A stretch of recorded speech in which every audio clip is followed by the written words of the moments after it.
अपनी कड़ी मेहनत के पैसे बचाकर आप पहाड़ आते हैं। महीनों की प्लानिंग करने के बाद आप पहाड़ आते हैं।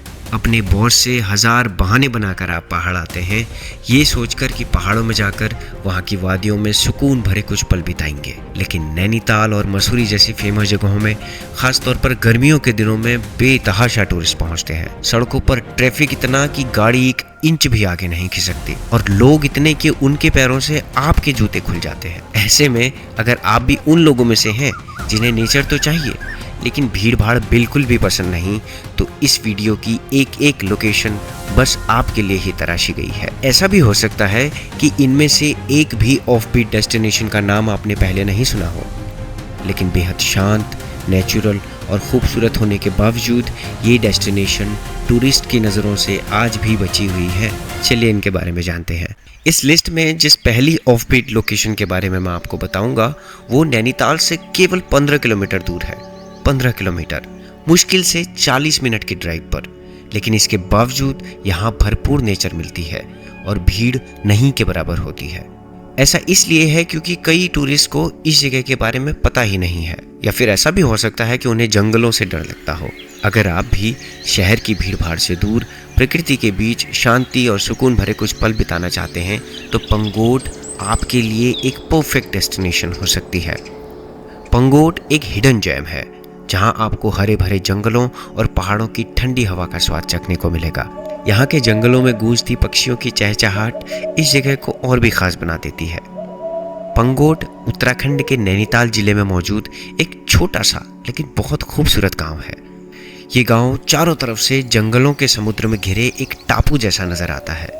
ये जगह नैनीताल से केवल 15 किलोमीटर दूर है, इसलिए नैनीताल आने वाले ट्रैवलर्स एक बहुत ही शॉर्ट ड्राइव लेकर इस शानदार डेस्टिनेशन को एक्सप्लोर कर सकते हैं। बर्ड वॉचिंग के लिए पंगोट को जन्नत माना जाता है। यहाँ पर आपको 350 से ज़्यादा पक्षियों की प्रजातियाँ और ढेरों जंगली जानवरों की प्रजातियाँ देखने को मिल सकती हैं।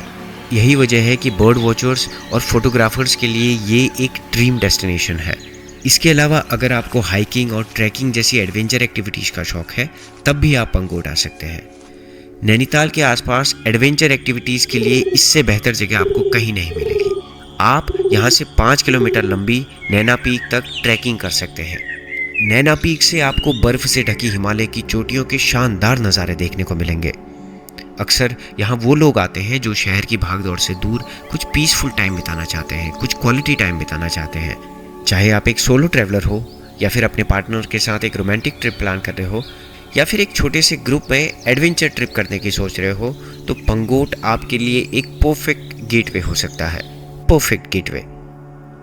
यहाँ के लोग फार्मिंग और टूरिज्म से जुड़े हुए हैं। वो लोग बहुत ही सिंपल लाइफस्टाइल मेंटेन करते हैं। यहाँ जाने पर आपको कुमाऊनी व्यंजनों का असली स्वाद चखने को मिलेगा।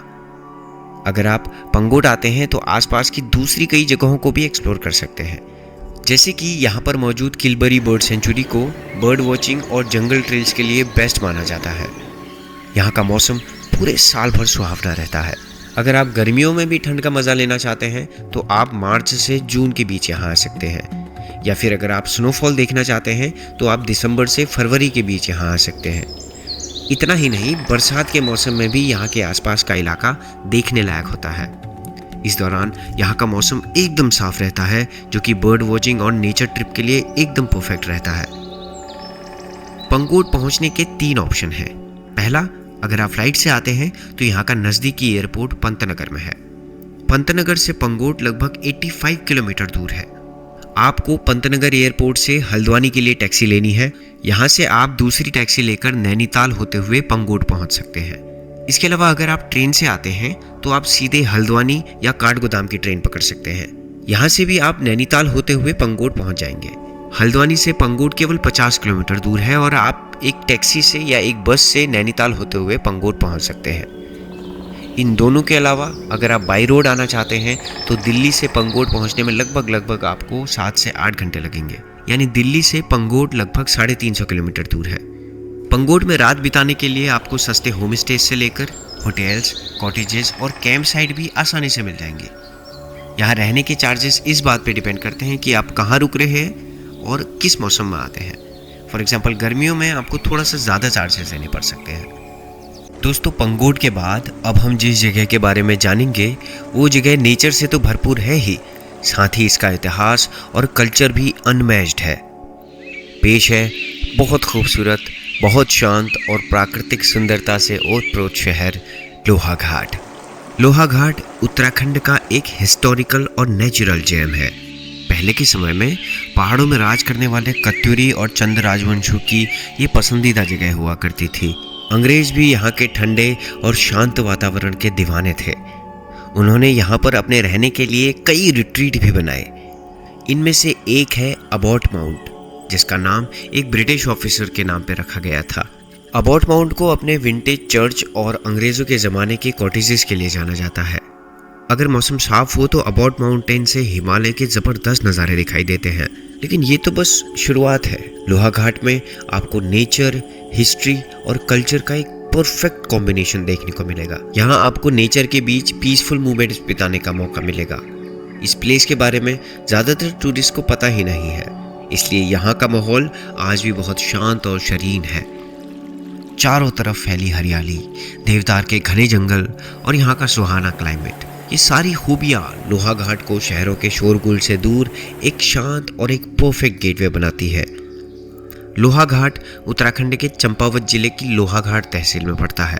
ये एक छोटा सा पहाड़ी शहर है जो उत्तराखंड के कुमाऊं रीजन में पड़ता है। लोहाघाट चारों तरफ से ऊंची ऊंची पहाड़ियों से घिरा हुआ है। लोहाघाट की सबसे बड़ी खासियत है यहाँ की अनटच्ड नेचुरल ब्यूटी। इस एरिया में बहने वाली लोहावती नदी भी यहाँ की ब्यूटी को और ज़्यादा इन्हेंस कर देती है। बरसात को छोड़कर लोहाघाट का मौसम पूरे साल भर सुहावना रहता है। अंग्रेज़ों के समय में ये जगह ब्रिटिश अधिकारियों की समर वेकेशन स्पॉट हुआ करती थी। यहाँ की रिच हिस्ट्री और यहाँ के प्राचीन मंदिरों के कारण इसे आज भी कुमाऊं का कल्चरल कैपिटल कहा जाता है। लोहाघाट के नज़दीक ही आपको मायावती आश्रम नाम का एक छोटा सा टूरिस्ट स्पॉट भी मिलेगा। इस जगह पर स्वामी विवेकानंद ने अपने उत्तराखंड भ्रमण के दौरान कुछ पल बिताए थे। देवदार और ओक के हरे भरे जंगलों से घिरा ये इलाका नेचर लवर्स के लिए किसी जन्नत से कम नहीं है। ऊपर से यहाँ बहती हुई लोहा नदी और उसके फ्लो से बने छोटे छोटे झरने यहाँ की खूबसूरती में चार चांद लगा देते हैं। यहाँ आकर आपको लोहाघाट का सिंपल लेकिन स्वादिष्ट कुमाऊनी फूड जरूर ट्राई करना चाहिए। आप यहाँ पर खाने में भट्ट की चुड़कानी, गहत की दाल और दूसरे लोकल फूड को ट्राई कर सकते हैं। या इसके अलावा यहाँ का प्योर घी और लोकल में उगाए जाने वाले स्पाइसेस आपके खाने के स्वाद को कई गुना बढ़ा देते हैं। लोहाघाट के लोग भी सिंपल और ट्रेडिशनल लाइफ स्टाइल फॉलो करते हैं। यहाँ के ज़्यादातर लोग खेती किसानी, छोटे छोटे बिजनेसेस या फिर टूरिज्म से जुड़े हुए हैं। ये जगह उन लोगों के लिए परफेक्ट है जिन्हें नेचर से लगाव है और जो हरियाली और शांत वातावरण का लुत्फ उठाना चाहते हैं। इसके अलावा जो लोग हल्की फुल्की ट्रैकिंग या हाइकिंग पसंद करते हैं वो भी यहाँ आ सकते हैं। लोहाघाट में रिसेंटली कोली डेक नाम की एक नई झील बनी है। ये एक मैन मेड झील है, यानी इस झील को इंसानों ने बनाया है। इसका कंपैरिजन आप नैनीताल जैसी पॉपुलर झीलों के साथ भी कर सकते हैं। इस झील में आप वो सारी वाटर एक्टिविटीज़ कर सकते हैं जो आप नैनीताल या भीमताल जैसी दूसरी झीलों में करेंगे।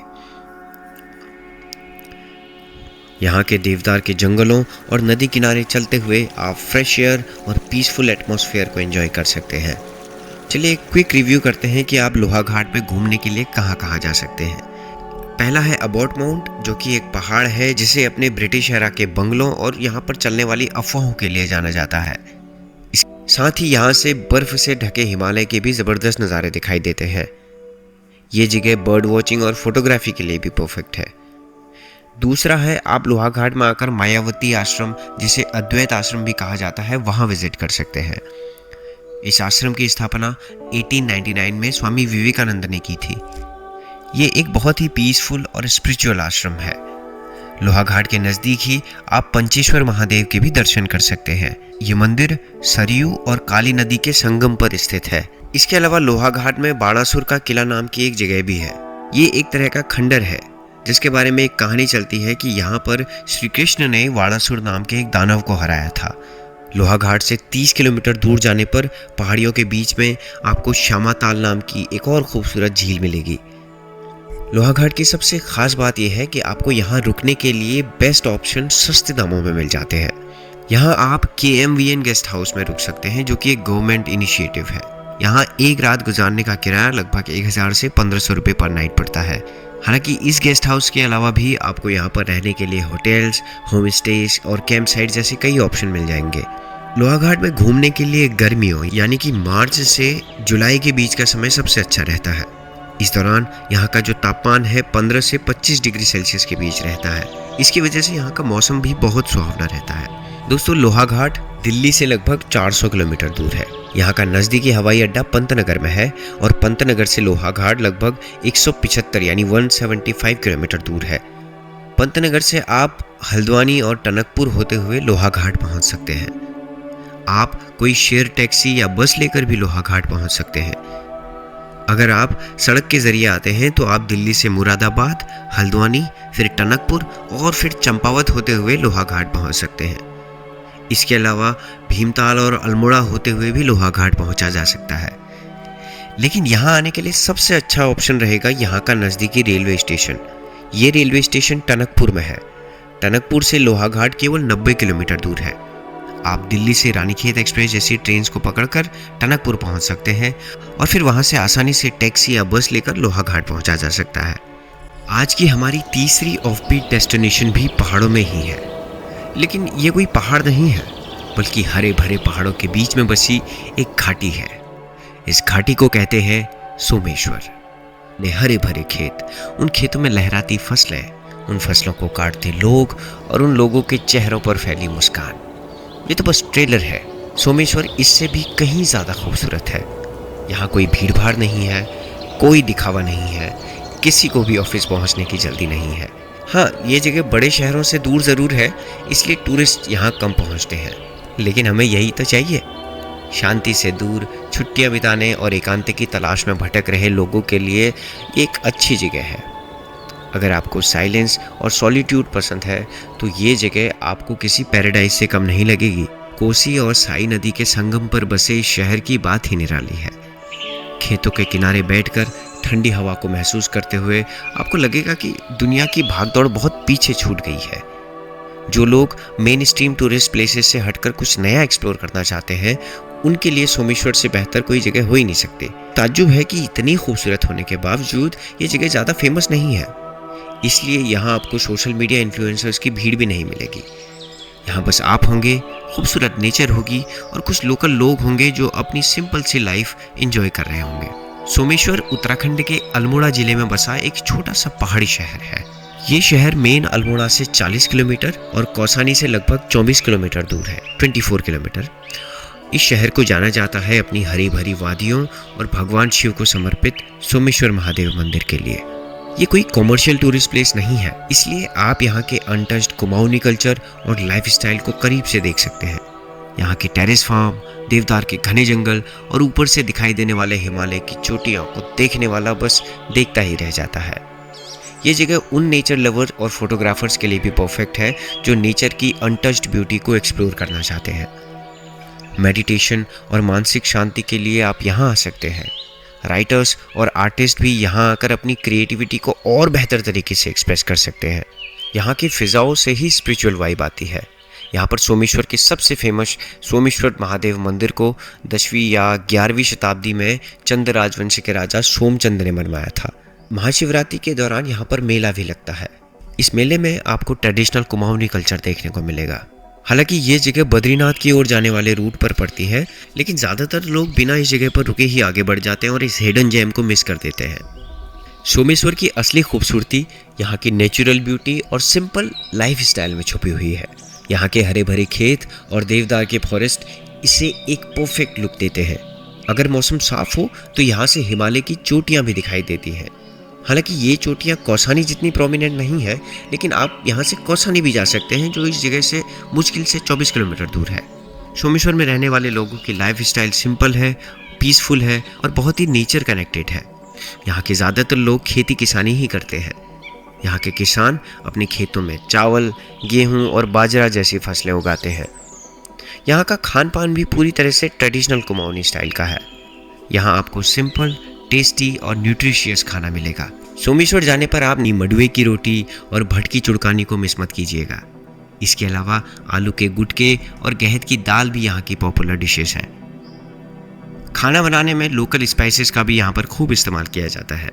सुबह और शाम के समय सोमेश्वर की घाटियाँ, यहाँ की नदियाँ और यहाँ के पहाड़ एकदम मैजिकल नज़ारे पेश करते हैं। इसके अलावा ये जगह बर्ड वॉचिंग और फोटोग्राफी के लिए भी परफेक्ट है। यहाँ पर कोई फेमस ट्रैकिंग रूट नहीं है, लेकिन आप यहाँ के आसपास की पहाड़ियों पर चढ़कर घाटी के अमेजिंग व्यूज़ देख सकते हैं। इन सभी के अलावा आप यहाँ से कौसानी घूमने के लिए भी जा सकते हैं। कौसानी खासतौर पर हिमालय के शानदार नज़ारों, चाय के बगीचों और गांधी जी के अनासक्ति आश्रम के लिए मशहूर है। सोमेश्वर से लगभग 15 किलोमीटर दूर गोमती नदी के किनारे पर बैजनाथ मंदिर भी है। सोमेश्वर की सबसे खास बात यह है कि ये जगह बिल्कुल भी एक्सपेंसिव नहीं है, बिल्कुल भी महंगी नहीं है। यहाँ पर गेस्ट हाउस मिनिमम 800 रुपये से शुरू हो जाते हैं। थोड़ी बातचीत, थोड़ा कन्विंस करने पर आप मिनिमम 500 में भी यहाँ रुक सकते हैं। पीक सीजन यानी गर्मियों के दौरान भी यहाँ पर रुकना आपकी जेब पर भारी नहीं पड़ेगा। यहाँ पर आपको होम स्टेज मिल जाएंगे, गेस्ट हाउस मिल जाएंगे, लेकिन कैंप साइट बहुत कम है। आप दिन भर सोमेश्वर में घूमकर कौसानी में भी नाइट स्टे कर सकते हैं। ये जगह गर्मियों के दौरान घूमने के लिए एकदम परफेक्ट है। हालांकि गर्मियों में यहाँ भी गर्मी होती है, लेकिन शहरों से कई गुना कम होती है। यहाँ का नज़दीकी हवाई अड्डा पंतनगर में है, जहाँ से सोमेश्वर 160 किलोमीटर दूर है। पंतनगर से आप हल्द्वानी या फिर सीधे अल्मोड़ा के लिए टैक्सी या फिर बस पकड़ सकते हैं। फिर हल्द्वानी से अल्मोड़ा के लिए और वहाँ से सोमेश्वर के लिए गाड़ियाँ चली रहती हैं। दिल्ली से सोमेश्वर लगभग 400 किलोमीटर दूर है। आप NH9 से होते हुए पहले हल्द्वानी और फिर हल्द्वानी से अल्मोड़ा होते हुए सोमेश्वर पहुंच सकते हैं। अल्मोड़ा से सोमेश्वर के लिए लोकल बसेस या शेयर कैब आसानी से मिल जाती है। आज की इस लिस्ट में हमारी अगली डेस्टिनेशन इतनी खूबसूरत है कि मानो कुदरत ने थाली में चाँद सजा कर रख दिया हो। हालांकि इसके बावजूद आप में से बहुत कम व्यूअर्स ने इसके बारे में सुना होगा। लेकिन वीडियो में आगे बढ़ने से पहले आपसे रिक्वेस्ट है कि आप चैनल सब्सक्राइब करें और इस वीडियो को अपने उन दोस्तों के साथ ज़रूर शेयर करें जो इस तरह की ऑफबीट डेस्टिनेशन को ढूंढ रहे हैं लेकिन उन्हें मिल नहीं पा रही है। चलिए आगे बढ़ते हैं। जिस जगह को मैं खूबसूरत होने के बावजूद अंडररेटेड कह रहा हूँ, उस जगह का नाम है ग्वालदम। ग्वालदम, अंग्रेज दीवाने हो गए थे इस जगह के। आज भी इंडियन टूरिस्ट भले ही यहाँ बहुत कम आता हो, लेकिन विदेशी पर्यटकों की लिस्ट में इस जगह का नाम सबसे ऊपर रहता है। प्राकृतिक रूप से बेमिसाल होने के अलावा भी ये छोटा सा शहर उत्तराखंड की जियोग्राफी में बहुत बड़ी भूमिका निभाता है। ये जगह उत्तराखंड के गढ़वाल में पड़ने वाले चमोली जिले और कुमाऊं में पड़ने वाले बागेश्वर जिले के बीच में पड़ती है। बांज, बुरांश, देवदार, पहाड़, हिमालय, नदियाँ, झरने, जितने भी नेचुरल एलिमेंट्स हो सकते हैं, वो सारे एलिमेंट्स प्रकृति ने ग्वालदम पर लुटाए हैं। यहाँ से हिमालय को इतने पास देखकर आपको लगेगा कि आप इसे हाथों से छू लेंगे, लेकिन इसके बावजूद यहाँ पर पर्यटकों का अकाल पड़ा रहता है। बड़े बड़े ट्रैवलर्स को भी ये पता नहीं होगा कि उत्तराखंड में ग्वालदम जैसी भी कोई जगह एग्जिस्ट करती है। लेकिन अंग्रेज यहाँ पर सपरिवार छुट्टियाँ बिताने के लिए पधारते थे। उन्होंने 1890 में यहाँ एक सरकारी गेस्ट हाउस का निर्माण करवाया था।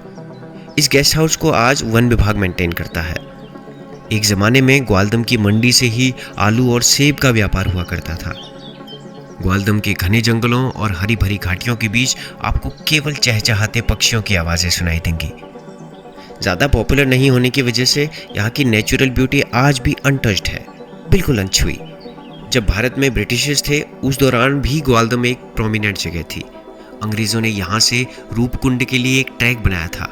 ग्वालदम के मेन बाजार से लगभग 1.5 किलोमीटर दूर एक छोटा सा बुद्धिस्ट विलेज भी है, बौद्ध विलेज। यहाँ एक बहुत ही सुंदर बौद्ध मोनास्ट्री भी है जिसमें भगवान बुद्ध की कई मूर्तियाँ रखी हुई हैं। ये पूरा स्थान बहुत शांत और बहुत स्पिरिचुअल वाइब देता है।